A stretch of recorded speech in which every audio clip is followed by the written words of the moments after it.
Hello students, welcome to new video. आज की इस वीडियो में हम देखेंगे कॉपीराइट। कॉपीराइट क्या है? तो यह इंटेलेक्चुअल प्रॉपर्टी राइट्स के अंतर्गत आने वाला एक कानूनी अधिकार है कॉपीराइट। आज हम कॉपीराइट के बारे में पूरी जानकारी लेंगे। कॉपीराइट होता क्या है, कब ये एक्ट आया, इसके अंतर्गत हमें किस प्रकार के अधिकार मिलते हैं, कब किसी का कंटेंट कॉपी करना उचित है और इससे रिलेटेड इंपॉर्टेंट केसेस। तो कॉपीराइट क्या है? कॉपीराइट एक कानूनी अधिकार है जो रचनाकार यानी ऑथर को उसकी मौलिक कृति पर यानी ओरिजिनल वर्क पर दिया जाता है, जो उसने खुद ने किया हो उस काम पर दिया जाएगा, ना कि किसी का कॉपी कर लिया हो, कहीं किसी दूसरी किताब में से उठा लिया हो और उसे अपना बताकर प्रकाशित कर रहा है। तो इस पर कॉपीराइट अधिकार बिल्कुल नहीं दिया सकता। कॉपीराइट केवल अपने खुद के काम पर दिया जा सकेगा। जैसे कोई भी व्यक्ति आपकी बनाई हुई चीज़, किताब, गाना, पेंटिंग, वीडियो बिना आपकी अनुमति के ना तो उसको कॉपी कर सकता, ना प्रकाशित कर सकता और ना ही उसका इस्तेमाल कर सकता। उसे आपकी परमिशन लेनी पड़ेगी। आपकी लिखी हुई उसकी प्रति बेचने के लिए, आपका गाया हुआ गाना पब्लिश करने के लिए आपकी परमिशन उसको लगेगी। उसके बाद ये एक्ट कब आया? ये एक्ट आया 1957 में, 1957 में। यह पॉइंट याद रखना क्योंकि ये पेपर में डायरेक्ट पूछा जाता है कि कॉपीराइट एक्ट कब आया। तो यह 1957 में आया। और इसकी विशेषता क्या है? यह केवल ओरिजिनल वर्क पर लागू होगा, जो आपने खुद ने किया है उस काम पर यह लागू होगा। और ये कब तक लागू रहेगा? लेखक के जीवन, यानी जब तक लेखक आपका जीवित है तब प्लस 60 वर्ष तक जीवन है तब तक तो यह अधिकार उसके पास रहेगा, लेकिन उसके मरने के बाद भी 60 वर्ष तक यह अधिकार उसके पास रहेगा। अब कॉपीराइट के अंतर्गत क्या अधिकार मिलते हैं रचनाकार को? यहाँ रचना नहीं लिखा, यहाँ रचनाकार कर लेना आप। रचनाकार को रिप्रोडक्शन, नकल करने का अधिकार। वो अपने कंटेंट की नकल कर सकता है, जो उसने खुद बनाया है वैसा का वैसा वो खुद बना सकता है। उसके बाद डिस्ट्रीब्यूशन, वो उसको प्रकाशित भी कर सकता है क्योंकि वह उसका खुद का लिखा हुआ है। अडेप्शन, वो उसमें चाहे तो बदलाव भी कर सकता है। और पब्लिक परफॉर्मेंस, जनता के सामने प्रस्तुत भी उसको कर सकता है। लेकिन यहाँ एक ज़रूरी बात यह भी है कि कुछ स्थितियों में कॉपीराइट का उपयोग बिना अनुमति के किया जा सकता है। किन किन स्थितियों में? पढ़ाई के लिए, किसी ने कोई बुक लिख दी तो हम उसका उपयोग किस लिए कर सकते हैं? पढ़ाई करने के लिए कर सकते हैं, रिसर्च करने के लिए कर सकते हैं, उसकी आलोचना भी कर सकते हैं और उसकी समीक्षा यानी उसका अध्ययन करके उसका मूल्यांकन करना, विश्लेषण करना, उसको परखना, यह समीक्षा का अर्थ है। इन स्थितियों में हम किसी का कंटेंट देख सकते हैं। किस किस के लिए? पढ़ाई के लिए, रिसर्च के लिए, उसकी आलोचना के लिए, उसकी समीक्षा के लिए, उसकी जांच के लिए। ठीक है। अब इससे रिलेटेड कुछ इम्पोर्टेंट केसेस जो थे वो हम देखेंगे। तो सबसे पहला और महत्वपूर्ण केस था आरजी आनंद वर्सेस डीलक्स फिल्म केस। यह 1978 में हुआ। सबसे पहले तो एक लाइन में जान लेते हैं कि इस केस का निर्णय क्या रहा। तो इस केस का निर्णय था कि आइडिया यानी विचार पर कॉपीराइट नहीं होता, केवल अभिव्यक्ति यानी एक्सप्रेशन पर होता है।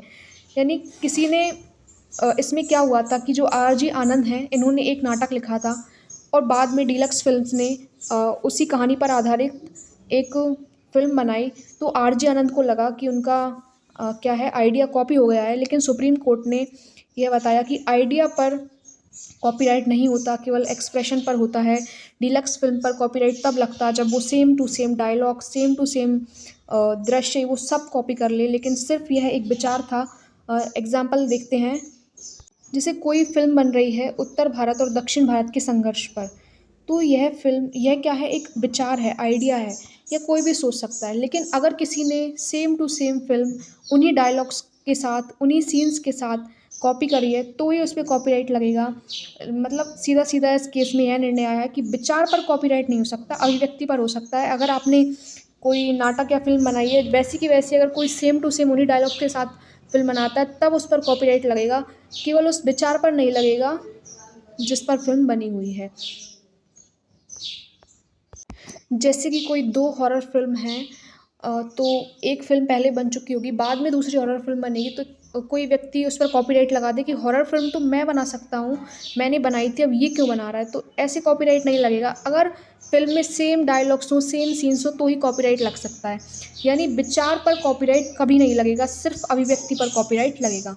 दूसरा इंपॉर्टेंट केस है university of Oxford versus Rameshwari photocopy case. यह रिसेंट 2016 में हुआ था। इसमें क्या था कि ऑक्सफोर्ड यूनिवर्सिटी की बुक्स, ये रामेश्वरी फ़ोटोकॉपी नाम से एक फ़ोटोशॉप थी, वहाँ पर ये फ़ोटोकॉपी करके स्टूडेंट्स को बेच रहे थे, ऑक्सफोर्ड यूनिवर्सिटी की बुक्स। तो इसने, ऑक्सफोर्ड यूनिवर्सिटी ने सुप्रीम कोर्ट में केस कर दिया कॉपीराइट का, लेकिन सुप्रीम कोर्ट ने क्या निर्णय दिया कि शिक्षा के लिए फ़ोटोकॉपी करना फेयर यूज़ के अंतर्गत आता है। यानी यह काम कर सकते हैं क्योंकि यह सिर्फ पढ़ाई के लिए किया जा रहा है, ना कि अपने फ़ायदे के लिए। तो शिक्षा के लिए फ़ोटोकॉपी करना फेयर यूज़ के अंतर्गत आता है। इस केस में यह फैसला हुआ और रामेश्वरी फ़ोटोकॉपी शॉप को थोड़ी राहत मिली। उसके बाद आता है Eastern Book Company versus DV Modak केस। यह 2018 में हुआ था। ईस्टर्न बुक कंपनी जो थी वो सुप्रीम कोर्ट के जजमेंट्स कॉपी मतलब सुप्रीम कोर्ट के जब जजमेंट्स पब्लिश करती थी। यही फिर डीवी मोदक ने क्या किया कि इसी का कंटेंट उठा के खुद पब्लिश करने लगे। तो सुप्रीम कोर्ट ने इस केस में यह निर्णय दिया कि जजमेंट्स पर, तो आपसे प्रश्न इस तरह भी पूछ सकते हैं कि क्या कोर्ट जजमेंट्स पर कॉपीराइट होता है, तो आपको साफ साफ मना करना है। कोर्ट जजमेंट्स पर कोई कॉपीराइट नहीं होता है। यह कॉपीराइट सिर्फ एडिटिंग और अपनी क्रिएटिविटी के लिए मिलता है। तो मेनली इस केस का पक्ष क्या रहा कि कोर्ट जजमेंट हैं वो पब्लिश हैं, पब्लिक प्रॉपर्टी है, उन्हें पब्लिश किया गया है। तो इस केस में आप अच्छे से समझ ही गए होंगे कि ईस्टर्न बुक कंपनी और डीवी मोदक के इस केस में सुप्रीम कोर्ट ने बोला कि कोर्ट जजमेंट्स पब्लिक प्रॉपर्टी हैं, उस पर किसी को भी कॉपीराइट नहीं मिल सकता। आपको अगर कॉपीराइट मिल सकता है तो आपकी क्रिएटिविटी पर मिल सकता है, एडिटिंग पर मिल सकता है। यानी कि कोर्ट जजमेंट्स को भी पब्लिश कर सकता है, पर उसका ढंग अलग होना चाहिए। बिल्कुल अलग अलग ढंग से इनको पब्लिश करना ज़रूरी है। आई होप आप समझ गए होंगे कि कॉपीराइट का यूज़ किस प्रकार किया जा सकता है, कब कॉपीराइट मिलता है और कब कॉपी किसी की रचना का उपयोग करना सही रहता है। केवल पढ़ाई के लिए, रिसर्च के लिए, आलोचना और समीक्षा के लिए हम किसी की रचना का उपयोग कर सकते हैं। अगली वीडियो में हम आईपीआर इंटेलेक्चुअल प्रॉपर्टी राइट का कोई अगला टॉपिक डिस्कस करेंगे फुल डिटेल में। Thank you.